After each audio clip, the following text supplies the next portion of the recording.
텅 빈 방에 들어온 나는 무엇을 어떻게 해야 할지 망설였다. 어서 시간이 지나 진혁이를 빨리 보고 싶을 뿐이었다. 오늘 밤 잘 버텨봐라. 죽지 말고. 진혁의 장난스런 말이 자꾸만 머릿속에서 떠올랐다. 시간을 어떻게 보내야 하는 걸까? 그냥 컴퓨터로 게임만 할까? PC방에서 밤을 샐까? 그냥 바로로 가서 시간이나 즐길까? 아니면 그냥 돌아다닐까? 하지만 그 어느 것도 날 해방시켜주지 못했다. 멀쩡한 집을 놔두고 이게 무슨 집이란 말인가? 그냥 밤을 다시 내놓을까? 하지만 그건 너무나도 바보스러운 행동 같다다. 난 아무것도 본 것이 없다. 반지 전에 입지저와 진에게 들은 말뿐이었다. 나한테 보이지 않는데 왜 나는 이리 겁을 먹고 있는 걸까? 이런 생각이 들자 뭔지 모를 자신감이 붙기 시작했다. 그래, 한번 버텨보자. 어차피 살아야 할 집이 아닌다. 1시간밖에 잠을 자지 못해서인지 조금씩 피로감이 몰려왔다. 아직 저녁 6시밖에 안 되었는데 밖은 점점 어둠 속에 묻혀가고 있었다. 기분 나쁜 구름대가 하늘을 뒤덮기 시작했다. 나는 미리 잠이 모두 보이지 않도록 커튼을 들여오고 화장실로 달려가 거울에 신문지를 덮고 테이프를 했다. 그리고 화장실부터 복층 바랏방까지 불이랑 불은 모두 켰다. 대낮처럼 밝은 공간으로 난 멍하니 서 있었다. 거실 한가운데 나는 천천히 주변을 둘러보았다.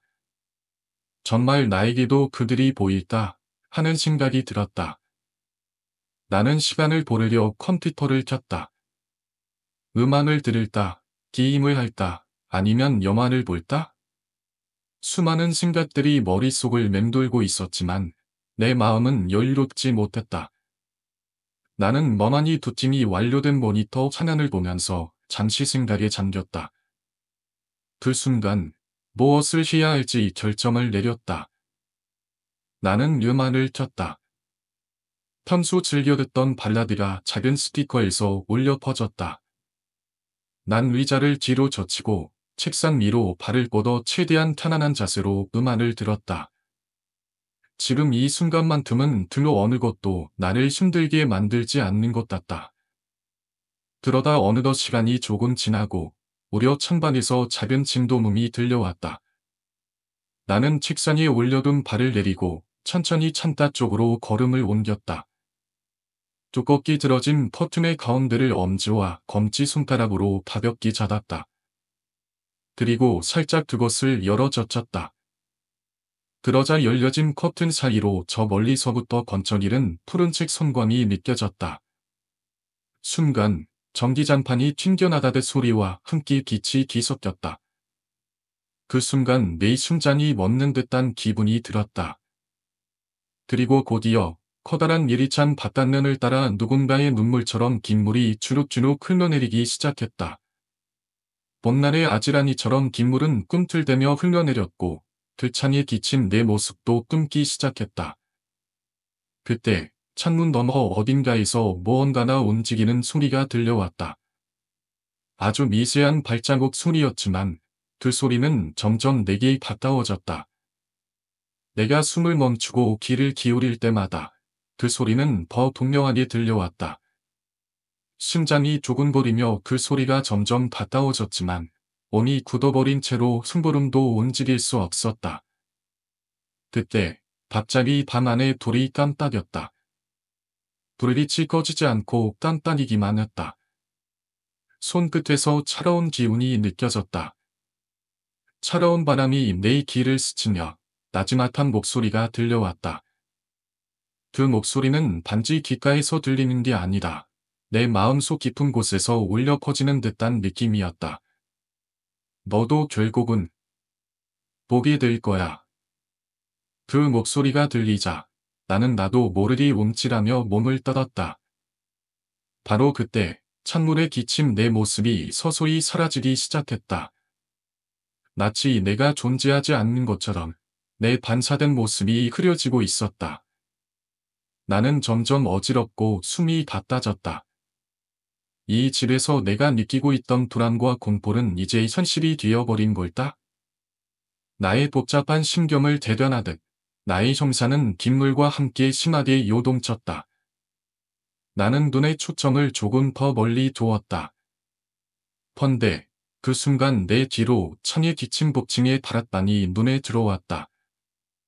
그리고 그 남자가 나란 복층의 안전턱이 보였다. 복층 다락방에 30cm 높이 있는 안전턱, 그곳에 누군가가 앉아 나를 내려다보고 있었다. 순간 남자의 두 말이 떠오르자 나는 재빨리 창문을 커튼으로 덮어버렸다. 그리고 잠시 동안 축적 잃은 눈으로 커튼 앞에 서서 마음을 추스르려 했다. 내 등 뒤로 누군가가 있을지도 모른다는 소름 끼치는 상상이 자꾸만 머릿속을 맴돌았다. 나는 밤이 시선을 주지 않은 채 다시 의자로 돌아와 몸을 뒤로 눕혔다. 잔잔한 노래소리가 계속해서 울려 퍼지면서 작은 피로감이 몰려오고 나는 고등학교 1학년 때 교통사고로 부모님을 잃게 되었다는 기억이 떠올랐다. 언젠가 한 번쯤 받아들여야 하는 미래의 고통이었지만 어린 나에겐 도저히 받아들일 수 없는 것이었다. 영원히 함께할 것 같았던 엄마와 아빠. 아침이면 들리던 엄마의 잠 깨우는 소리, 식사를 준비하던 주방에서 달그락거리는 소리, 밥솥에서 뿜어대는 쌀이 익어가는 냄새, 화장실에서 물레를 가는 소리, 아빠의 전기 면도기 소리, 작업복을 걸치는 소리, 아무 주제도 없이 늘 밥상에서 제잘거리던 엄마의 수다 소리. 당연하게 생각했던 것들이 결코 당연한 것이 아님을 받아들이는 건 어린 나에게 너무나도 큰 고통이었다. 모두가 날 위로하고 안타까워했지만 그것이 내 가슴속 깊이 잠재된 트라우마를 씻어지지 못했다. 준혁과 친구가 된 건 중학교 2학년 때 자리 대치를 다시 할 때부터였다. 그때 준혁은 내 짝꿍이 되었다. 준혁은 항상 뭔가 세상에 불만이 가득한 표정을 짓고 다녔으며 짝꿍인 나에게 눈길 한 번 주지 않던 놈이었다. 그리고 또 어디서 싸우고 다니는지 가끔씩 얼굴과 팔뚝에서 먼자국이 보이기도 했고 귀에서 흘린 피도 보였다. 쉬는 시간이 끝나고 나면 준혁에게서 풍겨오는 담배 냄새도 간접적으로 준혁이 어떤 사람인지 설명해주는 것 같다. 하지만 그는 나는 달랐다. 내가 그와 함께 앉아있던 교실, 분위기가 뭔가 이상했다. 창밖에서 바람이 세차게 불며 그때마다 교실의 창문이 찬바람에 쿵쿵 울릴 때마다 나는 마치 누군가 내 뒤를 서서 지켜보고 있다는 느낌을 지울 수 없었다. 그리고 준혁은 내가 느끼던 불안을 전혀 모르고 일처럼 담배를 피우며 불만 가득한 눈빛으로 창밖을 바라보고 있었다. 그 눈빛 속에서 뭔가 불길한 기운이 느껴졌다.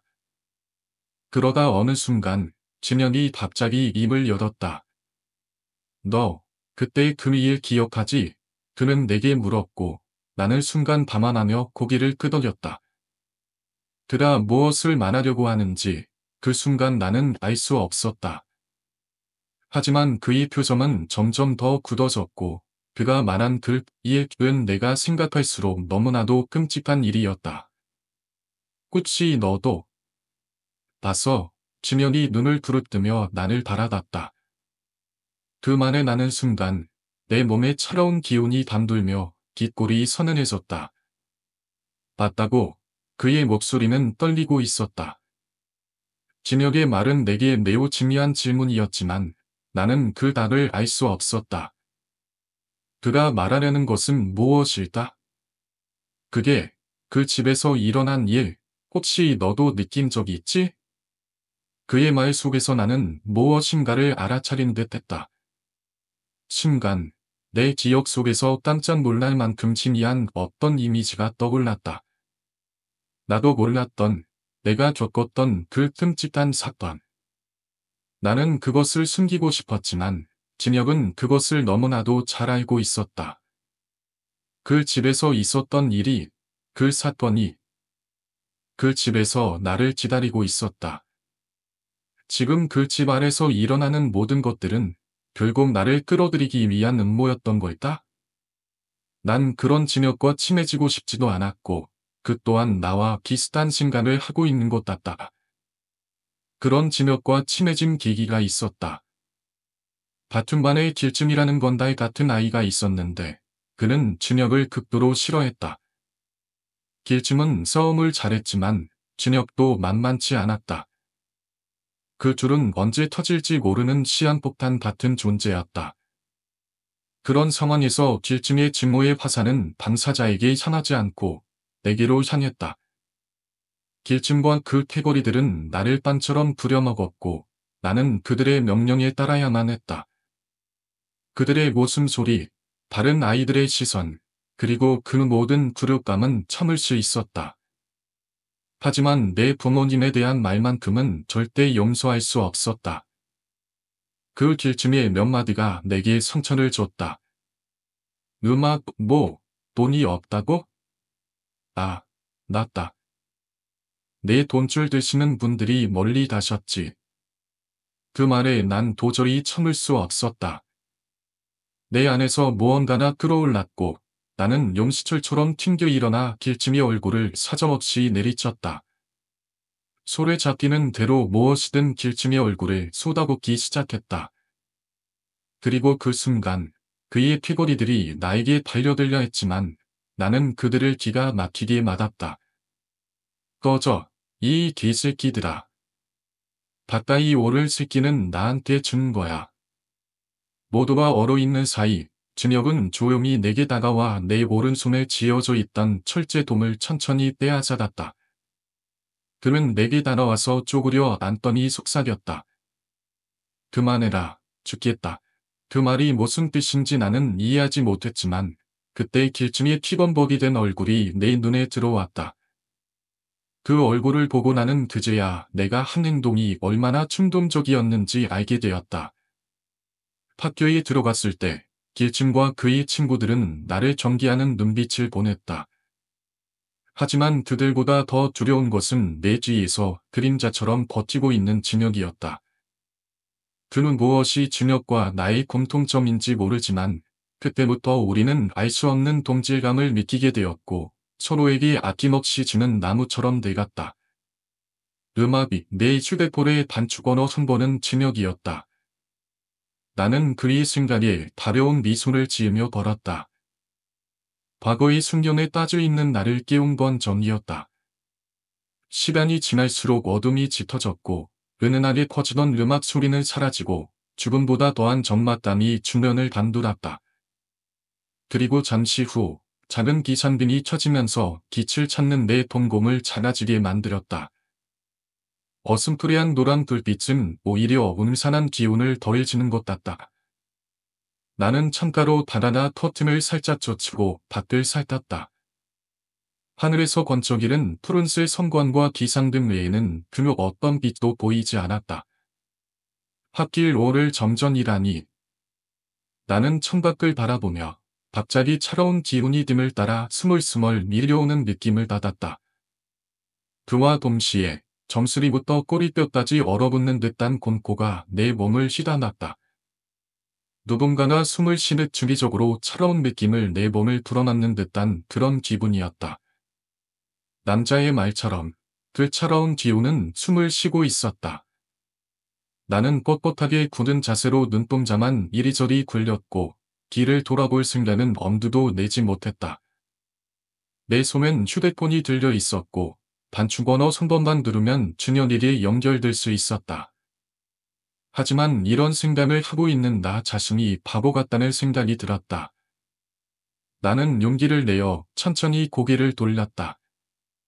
심장이 터질 것 같았고 온몸의 관절들이 빳빳하게 굳어 있었지만 나는 힘을 내어 뒤를 돌아보았다. 그러나 아무것도 보이지 않았다. 단지 내 나약한 생각일 뿐일까? 아무것도 보이지 않았지만 정말 아무것도 없는 것 같지는 않았다. 다락방에서 스며 나오는 차가운 기운이 내 얼굴을 스쳐 지나갔다. 누군가 지금 나와 함께 있는 듯한 느낌이 들었다. 이제야 그 남자의 두려움, 그리고 진혁의 고통을 조금이나마 느낄 수 있을 것 같다.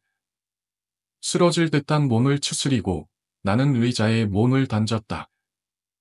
그리고 책상에 팔꿈치를 디뎌 고개를 숙인 자세로 머리를 감쌌다. 방을 뛰쳐나가고 싶었지만 뭔지 모를 자존심이 날 의자에 묶어두고 있었다. 나는 눈을 감았다. 그런데 그 순간 머릿속을 스쳐 지나간 생각이 있었다. 어둠 속에서 틈이나 거울을 보지 마라. 그것은 바로 내 앞에 있는 꺼진 모니터였다. 생각이 여기까지 미치자 질끈 감았던 눈을 풀고 천천히 위를 바라보았다. 검은 모니터 속에서 고개를 든 내 모습이 희미하게 눈에 들어왔다. 그리고 내 어깨 뒤에서 천천히 흔들거리는 사람의 발빛이 눈에 들어왔다. 그 순간 기절하고 싶다는 생각이 들었다. 그것만이 나를 해방시켜주는 유일한 방법 같다가 내 이미지인지 아니면 자연스러운 반응인지는 알 수 없었지만 나는 의자와 함께 뒤로 넘어졌다. 하지만 그런 내 바람은 물거품처럼 사라졌다. 천장에 매달려 쥐게 충들어진 어떤 남자의 시체가 내 눈에 들어왔기 때문이다. 바위에 눌린 걸까? 나는 아무것도 움직이지 못했다. 그저 숨만 쉴 수 있을 뿐이었다. 그러나 일어나 보니 내 몸은 흥건하게 젖어 있었다. 낮에 만났던 남자의 말이 이제야 이해가 되었다. 천장에 매달려 있는 그의 일에서 바느다란 실처럼 계속해서 침이 흘러내렸다.